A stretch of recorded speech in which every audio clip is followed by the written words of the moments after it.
Things that we take for granted, walking, eyesight, even communication, are not available to 5-year-old Harper.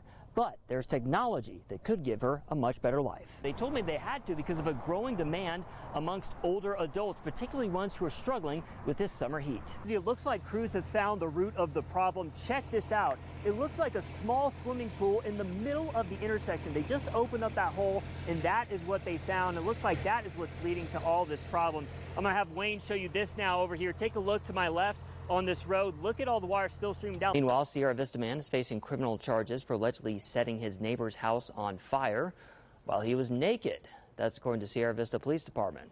So, you know, the rural Metro Fire Chief drove by me like 5 minutes ago, and I had a good conversation with him. He's going to talk to the fire marshal. Hopefully soon, he says, try to get an update on the investigation. They still don't know what caused these flames. But over here, we're just kind of at a gas station on Tejon in Nevada. Still a lot of snow to get through right here, pretty thick. I'm going to have Olivia kind of put the camera down to show you just how thick it's out here. The suspect is in custody, and at least 4 people have been killed at a shooting at a Georgia high school. We're following the latest developments right now coming down from NBC News. And his car was parked parallel on the side of the road here. So once that suspect jumped in, he jumped onto the car. Taken care of. That's been done by Habitat for Humanity volunteers. And looking up over this way, you're going to see more windows, more some of the work that I've already done. Everybody has their own stories, and you know, even though this is such a somber moment, it is wonderful to hear their commitment to this community and just see them out here.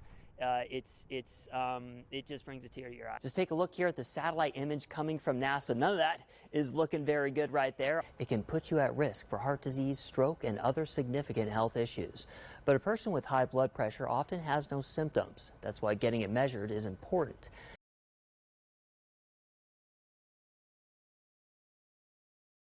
Welcome back. Conservationists are trying to change hunting laws here in Arizona when it comes to using dogs. So multiple conservation groups have filed a petition with Arizona Game and Fish. News for Tucson, Robbie Reynold takes a look at the issue from all sides. Dogs have been used for hunting for centuries. Their great noses make them excellent at tracking game. However, the groups behind this petition believe that dog hunting has gotten out of hand, with packs of dogs equipped with GPS tracking making the hunt unfair. Like many other U.S. states, Arizona has fair chase rules governed by Game and Fish to ensure hunters engage in an ethical chase of wildlife. For example, trail cameras and drones are against the law. The Center for Biological Diversity, along with 5 other conservation groups in the state, believe dog-assisted hunts fall under that fair chase category. They say a large pack of dogs is unfair to other animals. Plus, with the use of GPS technology, hunters can keep track of their dogs at large distances, meaning they'll travel unsupervised through Arizona's public lands. Do we think hunters unleashing packs of tracking dogs linked to satellites is compatible with fair chase? Are we willing to risk Arizona's wild heritage, including the recovery of jaguars, ocelots, and Mexican wolves, just so that wealthy trophy hunters can get their photo with a dead lion? Chuck Podolak is the president of Conserve and Protect Arizona, and he's pushing back against the petition. He says the advantages of dogs and GPS are being over-exaggerated, and it still takes a skilled and adept hunter to track an animal, even with that assistance. They make it sound like it's a video game or it's a guarantee, and it's absolutely not. I think anyone who has a chance to go out with a houndsman, anyone who has a chance to go out in the field with someone who's looking for any of these animals they purport to ban, it really doesn't understand what it is and what it isn't. The authors of the petition specified that this would only apply to dogs being used to track large animals like bears or cats, and not for dogs being used to fetch waterfowl. Now, they don't specify if this would apply to a single dog being used for a hunt, but the Game and Fish Department has a 15-day review period to decide if they want to accept the proposal, and if they do, they'll have 60 days to consider it. Robbie Reynold, News 4 Tucson. Robbie Reynold is live in Black Forest with more on their efforts. So, Robbie, these homeowners have been working nonstop. Yeah, that's correct, Diane. It's been nothing but snow plowing, busting out old generators. In fact, you see behind me, workers still working to repair those power lines that were damaged in the storm. Residents telling me that every day they've had to find a new way to get through the struggle. When the storm hit, Henry Culver thought that plowing snow would be his biggest problem. But when he finished the driveway, he realized he had a bigger problem. The power started going in and out, and then all of a sudden, sometime about noon, it just died.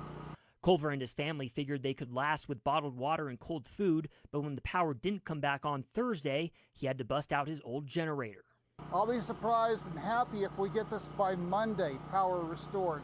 It looks like they have a lot of work on their hands. Culver and other residents tell me staying warm has been the biggest challenge. This morning when I got up, it was 11 degrees outside and 37 degrees inside. Gary LaMontagne and his wife have been sleeping in their coats. Fortunately, they found a way to cook. First we did cold foods, and then we figured out that we could turn the stove on, because all the electricity does is light the igniter to start the stove since we have a gas stove. Homeowners on Herring are working as a team. Joseph Smith used his neighbor's snowplow to clear driveways. There's a couple of cars stuck here, and there's people here on the corner. They couldn't get out at all. The road was completely blocked. Now, most of those affected homeowners are along Herring Road. That's one of the worst areas that was impacted. Mountain View says they hope to restore power to most homes by 11 o'clock tonight, but residents tell me they've really stocked up on supplies just in case they need to be ready through the weekend, Diane. Reporting live in Black Forest, Robbie Reynold, KKTV 11 News. Gosh, absolutely miserable for them. All right, Robbie,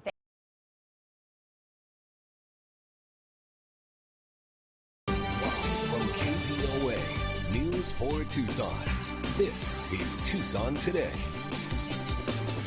Good Thursday morning, everybody. Thank you so much for joining us. I'm Robbie Reynold. It is 6 o'clock right now. We will start with your traffic and weather together with Storm Tracker 4 meteorologist Dee Cortez. And Dee, we're talking about not only temperatures today, but also a lot going on the Doppler radar. But you're going to start us off with that sunrise. It's just peeking up over the mountains here. We have to.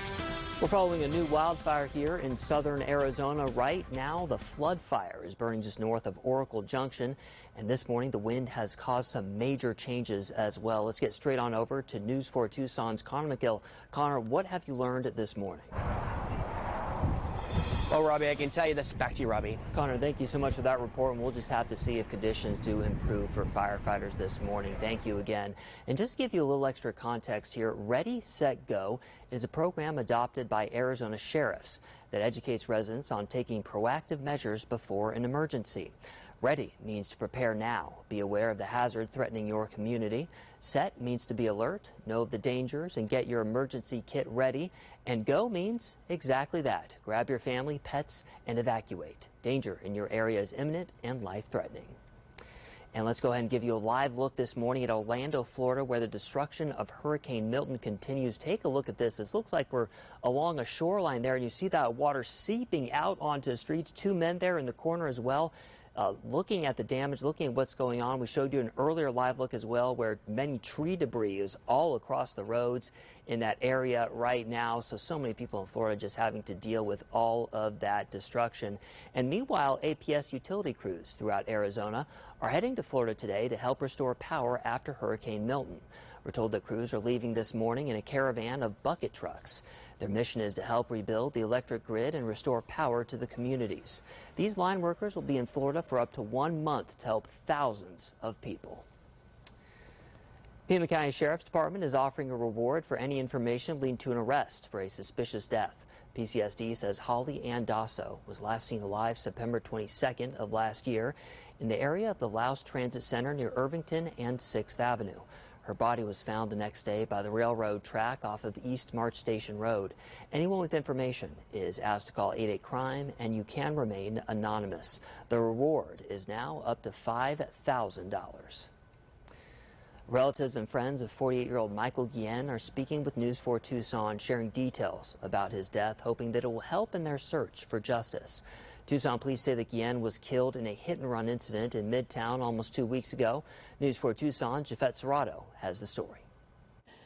And new details this morning on the case of a young southern Arizona woman who died following an incident with her boyfriend back in August. News 4 Tucson has now obtained the autopsy report for 22-year-old Zariah Moreno. According to the autopsy, she died of blunt force trauma to her head. The toxicology report shows that she did have a blood alcohol concentration of 0.106 and tested positive for marijuana. Her boyfriend is 25-year-old Angel Olivas. He told Pima County deputies that on the morning of August 12th, he and Moreno had some kind of altercation, and at one point Moreno jumped onto his car while it was moving and fell off. He was originally facing charges of felony domestic violence, aggravated assault, and felony endangerment. The case against him has since been dismissed. Well, the vice presidential candidates for both major parties have wrapped up their visits to battleground state Arizona. Minnesota Governor Tim Walz campaigned in Tucson last night at Palo Verde High School. He spoke about Vice President Kamala Harris's background as a prosecutor. He focused on the issue of job security, mentioning that thousands of jobs were created under the Biden-Harris administration here in Arizona. Ohio Senator J.D. Vance, former President Donald Trump's VP nominee, was also rallying voters here in town at the Tucson Speedway. Vance encouraging supporters to vote early now that ballots have started to be mailed out across our battleground state. This is a shift in strategy from 4 years ago when the GOP urged voters to vote on Election Day. During his rally, Vance talked about the need to curb inflation and secure the southern border, adding Arizona is a critical state this fall on the path to the White House. His message on the first day of early voting is don't wait to cast your ballot. And coming up, we're checking out the top high school football player this week. That's coming up, but up next, officials are still waiting to assess the damage caused by Hurricane Milton. It is 6:10. Stay with us.